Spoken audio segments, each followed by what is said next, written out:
G'day guys, welcome to Oz Tool Talk again. I'm Mike, this is Dwayne. We've been playing around with a couple of electric planes here, 18 volt. That's right. BKP180 and Dwayne. And the Bosch is the GHO 18V-Li. Yep. You'd probably say Bosch and Makita are at the front of planes in the 240 volt electric. Yep. Both make really good units. So we thought we'd test the cordless ones.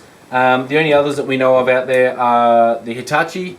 Yep. And I think Ryobi make a one that's a bit narrower, not the full 82mm. Yeah. Now we have got some footage coming up for you guys. As soon as we stop waffling on, we've got some really good footage for you. We spent a lot of time, as you can see here in the front. Yep. We've gone through a substantial amount of timber. Yep. Couple of real key things quickly that we pulled out of it. Yep. We found the single blade in the Bosch. Probably let it down a little bit. It's a tough unit. Yep. It's got plenty to go. As you'll see in the footage, what did we say? About a metre longer this lasted. Yes. The way we tested it. Yep. So the two blades really come to the fore with the Makita. Yep. Both being 18 volt, both being 3 amp hour batteries, both being brand new blades. Yep. The only variable we had was our arms. Yep. So we tried to make it as absolutely even as possible. Yep. What else did you find?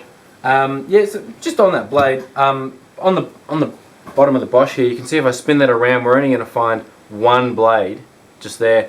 I don't know why they couldn't have put a second in personally. No. When everybody else has got two, except for that GMC years ago that had three. That's really too standard. So there's a little bit disappointing, but having said that, it was still plenty of go. This unit goes to 1.6mm cutting depth. Yep. The Makita goes to 2. Yep. Which stands to reason the fact it's got two blades. That's right. It's got a second one chasing it. That's right. Coming through. Even at 1.6 on both the units, we still found that the Makita went a bit harder, and the Bosch would stop if you pushed it real hard. Yep. Yeah. So we did give it a bit of a nudge, didn't we? We did. So. Yep. Okay, so that's the depth, which you can see here on the front knobs.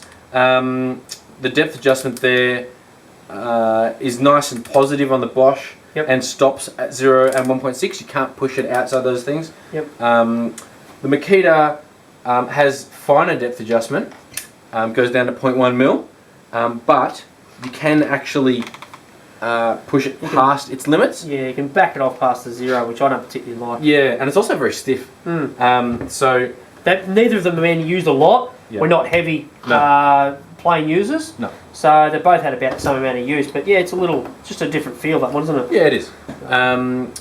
So then we can move on maybe to the triggers. Yep. They both got a very similar trigger, but the lockout mechanism is very different.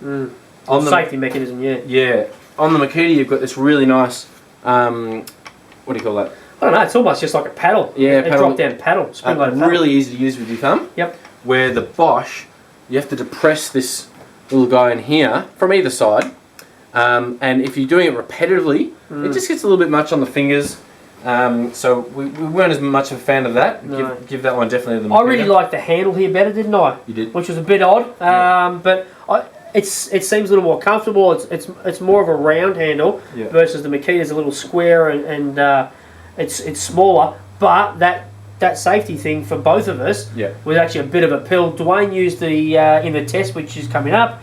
He used the Bosch, and he did say it started getting real annoying. You run through, take it off, press it in, run through. Whereas this is quite an easy action. You can actually knock it with here or here, and you've got it down. So that's good. The real selling point of the Bosch, which I think might be unique, is that you can put the chips either way. So you've got a chute on both sides of the unit. Very easy to change. Yep. It's great for lefties. Yep.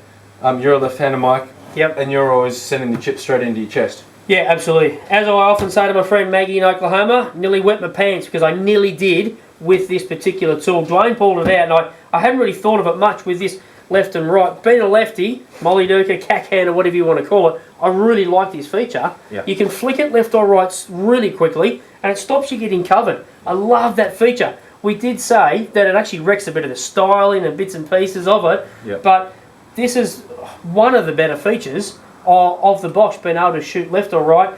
And as we were saying, you can actually throw a dust bag onto there. You've got one off the circular saw. The dust bags go straight on, or your dust extraction or your vacuum cleaner could actually go onto that. The only way you'll get that with Makita is a pipe and some duct tape.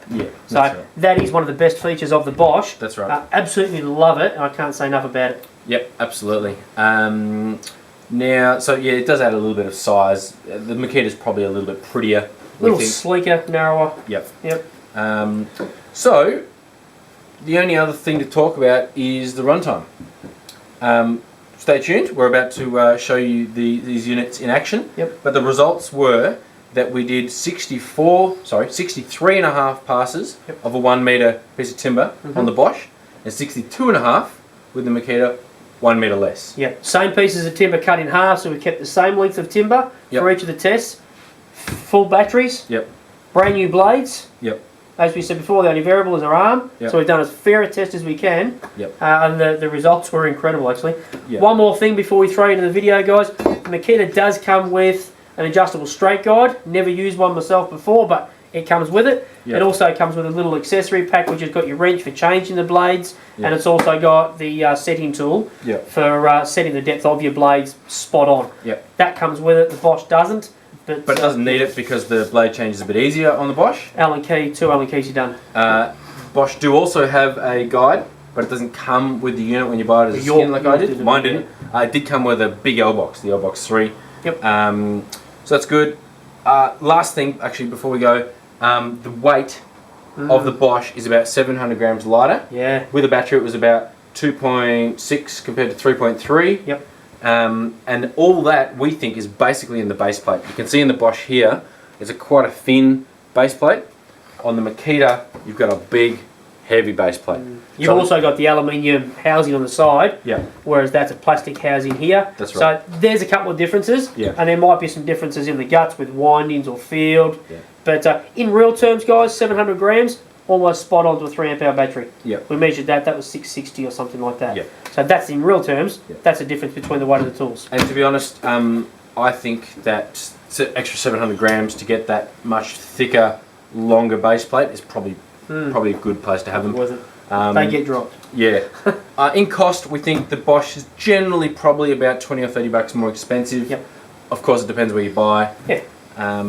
So anyway, I think that's it for our review. Stay tuned to watch it in action. Make sure you subscribe, guys. Like our videos. Send us a comment. Check out our review at Tumblr. Cool. Thanks for listening. Thanks, guys. Bye. See you later.